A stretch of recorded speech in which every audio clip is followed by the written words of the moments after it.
കാലിക്കറ്റ് യൂണിവേഴ്സിറ്റിയുടെ ചെയർപേഴ്സണായ നിതിൻ ഫാത്തിമ തന്നെ നമ്മോടൊപ്പം ചേരുകയാണ്. എന്താണ് അവിടെ യഥാർത്ഥം സംഭവിച്ചത്? കാലിക്കറ്റ് സർവകലാശാലയുടെ ഡി-സോൺ കലോത്സവം 4 ദിവസമായിട്ട് മാള ഹോളി ഗ്രേസിൽ നടക്കുന്നുണ്ട്. തുടങ്ങിയ ആ ദിവസം മുതൽ അവർ വ്യക്തമായ അജണ്ട സെറ്റ് ചെയ്ത് പിന്നീട് അന്വേഷിച്ചപ്പോൾ നമുക്ക് അറിയാൻ സാധിച്ചത് അവിടെ DC-യിൽ നിന്നുള്ള ഓർഡർ ഉണ്ടായിരുന്നു.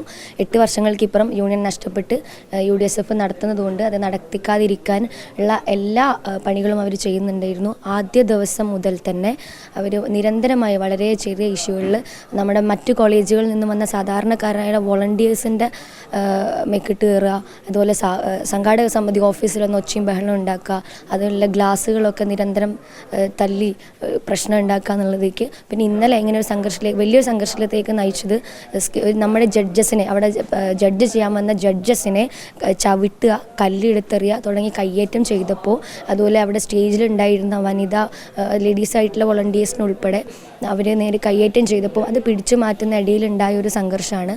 ആ വന്ന ഒരു വീഡിയോൻ്റെ കാര്യം പറഞ്ഞല്ലോ, അത് അവർ പിടിച്ചു മാറ്റുന്ന ഇടയിൽ വന്ന KSUകാർ അങ്ങോട്ട് ആക്രമിക്കുന്നതിൻ്റെ വീഡിയോ ആണ് പുറത്തു വന്നിരിക്കുന്നത്. അതാ നമ്മൾ നിരന്തരമായിട്ട് അവർ ബുദ്ധിമുട്ടിപ്പിച്ചുകൊണ്ടിരുന്നപ്പം പിടിച്ചു മാറ്റുന്നത്. നമ്മുടെ ഒരു പരിപാടി നടക്കുമ്പം അതിൻ്റെ ഇടയിൽ വന്ന് സ്റ്റേജിലിരിക്കുകയും മുദ്രാവാക്യം വിളിക്കുകയും SFIക്ക് വേണ്ടി മുദ്രാവാക്യം വിളിച്ച് ആ പരിപാടി നടത്താൻ സാധിക്കില്ല എന്ന് പറഞ്ഞ് വളരെ ബഹളം വെച്ചപ്പം അവരെ പിടിച്ചു മാറ്റുന്ന ഇടയിലുണ്ടായ ഒരു ഒച്ചയും ബഹളത്തിൻ്റെ ഇടയിലുണ്ടായിരുന്ന ഒരു വീഡിയോ ആണ്. അത് അവരുടെ ഭാഗമായിട്ട് വളരെ കട്ട് ചെയ്ത് ആ ഭാഗം മാത്രമാണ് വന്നിട്ടുള്ളത്. അവരുണ്ടായിരുന്ന നമ്മുടെ സഹപ്രവർത്തകരെ അടക്കം ഇന്നലെ ഹോസ്പിറ്റലിൽ കൊണ്ടുവരുന്ന ആംബുലൻസ് ഉൾപ്പെടെ അവിടെ മത്സരിച്ചിരുന്ന വിദ്യാർത്ഥികളെ അവിടെ മെഡിക്കൽ ഇഷ്യൂ ഉൾപ്പെടെ വന്ന ആംബുലൻസുകളെ പോലും തടയുന്ന രീതിയിൽ അവർക്ക് പോലും പോകാൻ കഴിയാത്ത അത്ര രീതിയിൽ ബുദ്ധിമുട്ടിച്ചപ്പോൾ സംഘാടനത്തിന് അതിൽ പിഴവുകളുണ്ടായിട്ടുണ്ടോ? സംഘാടനത്തിന് ഒരു പിഴവും ഉണ്ടായിരുന്നില്ല. രാവിലെ മുതൽ ഒരു ഷെഡ്യൂൾ ഒന്ന് ലേറ്റായി ഉണ്ടായിരുന്നു. അതിനും കാരണം അവർ എന്നും രാവിലെ വരും, രാവിലെ വന്നിട്ട് അവർക്ക് ഇതില്ല അവർ മുഴുവൻ പ്രശ്നങ്ങൾ ഉണ്ടാക്കിയും തുടർന്ന് പോലും നീണ്ട കാലത്തിൻ്റെ ഇടവേളയ്ക്ക് ശേഷം MSF KSU സഖ്യമാണ് പിന്നീട് ഇപ്പോൾ ഒരുപാട് ഇടവേളയ്ക്ക് ശേഷം. അപ്പോൾ അതിൻ്റെ പ്രശ്നങ്ങളാണോ ഉണ്ടാവുന്നത്? അവർക്ക് പ്രധാനമായിട്ടും അതാണ് പ്രശ്നം വരുന്നത്. അവർ ഒരു ബേസിക് ഒരു അജണ്ട സെറ്റ് ചെയ്തിട്ടുണ്ട്. അവർ DC-യിൽ നിന്നും അവർക്ക് നിർദ്ദേശമുണ്ടായിരുന്നു എന്നാണ് അവരുടെ കൂട്ടത്തിൽ നിന്ന് ഒരാൾ നമ്മളോട് പറഞ്ഞത്. ഈ പരിപാടി എങ്ങനെയെങ്കിലും നിർത്തിക്കണം എന്നുള്ളത്. കലോത്സവം തുടരുമോ? തീർച്ചയായും കലോത്സവം തുടരും. കാരണം പ്രാക്ടീസ് ചെയ്ത് വന്ന ഒരു കുട്ടിയുടെ അവസരം പോലും നമ്മൾ കളയില്ല. നമ്മൾ വ്യക്തമായ പ്രൊട്ടക്ഷനോടെ നമ്മൾ കലോത്സവം തുടരാനാണ് നമ്മുടെ തീരുമാനം. അതിന് നമ്മൾ കോടതിയിൽ പോയി പ്രൊട്ടക്ഷൻ വാങ്ങിക്കുന്നുണ്ട്. പക്ഷേ അവിടെ ഉണ്ടായിരുന്ന പോലീസുകാരുൾപ്പെടെ അത്രയും പെൺകുട്ടികൾ അവിടെ ഉണ്ടായി പ്രശ്നത്തിനിടയിൽ പെട്ടിട്ട് പോലും ആകെ ഒരു വനിതാ പോലീസാണ് ഉണ്ടായിരുന്നത്. 4 ദിവസങ്ങൾ പരസ്പരം സംഘർഷം ഉണ്ടാകുമ്പോൾ പോലും പോലീസ് മാറി നിൽക്കുകയും വളരെ നമ്മളോട് താല്പര്യമില്ലാത്ത രീതി വളരെ നല്ല രീതിയിൽ വീഴ്ച വന്നിട്ടുണ്ട്. അവരൊന്നിലും ഇടപെടാതെ ഫുൾ മാറി നിന്ന് അവർക്ക് ഒത്താശ ചെയ്തു കൊടുക്കുന്ന പോലെയായിരുന്നു ഉണ്ടായിരുന്നത്. പ്രശ്നത്തിൽ തമ്മിലടിയിൽ ഏറ്റുമുട്ടൽ പരിക്ക് പറ്റിയ പേരെന്താ? എന്താ സംഭവിച്ചത്? അവിടെ ഉണ്ടായിരുന്ന ഏറ്റുമുട്ടൽ ഉണ്ടായതാണ്. ഏറ്റുമുട്ടൽ തന്നെ പറയേണ്ടി വരും.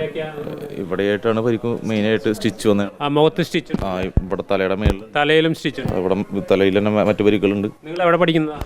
ഞാൻ KSUവിൻ്റെ ജില്ലാ ഭാരവാഹിയാണ്, ജില്ലാ ജനറൽ സെക്രട്ടറിയാണ്, സംഘടനാ സമിതി. ആരാണ് നിങ്ങളെ ആക്രമിച്ചത്? SFIക്കാരാണ് പറഞ്ഞിട്ട്. ആരാന്നൊന്നും നമുക്ക് ഓർത്തിട്ടില്ല. ഒരു കൂട്ടമായിട്ടാണ് വരുന്നത്. അപ്പോൾ അത് ആരാന്നൊന്നും കൊല്ലില്ല. എന്തുകൊണ്ടാണ് നിങ്ങൾ ആക്രമിച്ചത്? ഇരുമ്പ് വടികളും അവരുടെ കയ്യിൽ മാരകായുധങ്ങൾ തന്നെയാണ് ഉണ്ടായിരുന്നത്. ഒരു വണ്ടി സെറ്റ് ചെയ്തിട്ടുണ്ടായിരുന്നു. ഈ നമ്മുടെ ക്യാമ്പസിന് പുറത്തായിട്ട് ഒരു വൈറ്റ് ആയിട്ടാണ് സെറ്റ് ചെയ്തിട്ടുണ്ടായിരുന്നു.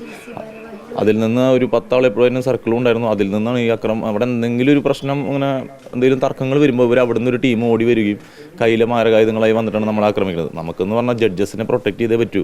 എന്താണെന്ന് വെച്ചാൽ വന്ന ജഡ്ജസിന് ഒരിക്കലും ഒരു പരിക്ക് വരാണെന്ന് തോന്നണം. അപ്പോൾ അതിനിടയിൽ വന്ന പ്രശ്നങ്ങളാണ് നമുക്കടക്കം വരുന്നത്. ആ പോലീസ് കൃത്യമായ ലോ ആൻഡ് ഓർഡർ നോക്കിയിരുന്നെങ്കിൽ ഒരു പ്രശ്നം ഉണ്ടാവില്ല.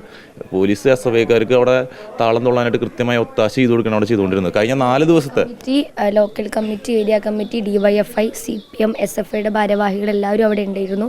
തുടർന്ന് മിഞ്ഞാന്ന് അവരൊരു എല്ലാവരും കൂടെ കൂട്ടം ചേർന്ന് മീറ്റിംഗ് കൂടെയും അതിനെ തുടർന്ന് അവിടെ വന്നിട്ട് ഒരു സംഘർഷം ഉണ്ടാക്കിയൊക്കെ ചെയ്തിട്ടുണ്ടായിരുന്നു. ഇതാണ് ഇപ്പോൾ നമ്മൾ 2 ഭാഗത്തെ വെർഷൻ കേട്ട് കഴിഞ്ഞു. നേരത്തെ SFIയുടെ നേതാക്കളെ നാം കണ്ടു.